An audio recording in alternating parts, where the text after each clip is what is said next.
The if function lets you see if a condition you set is true or false for a given value. If the condition is true, you get one result. If the condition is false, you get another result.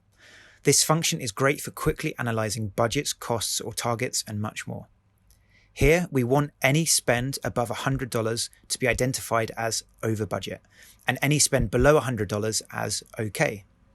Type if and the condition you want to test. So select the spend cell and type greater than 100.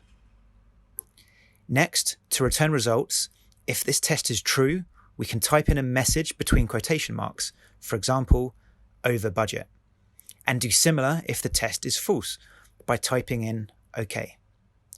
We can use this to quickly analyze the whole dataset.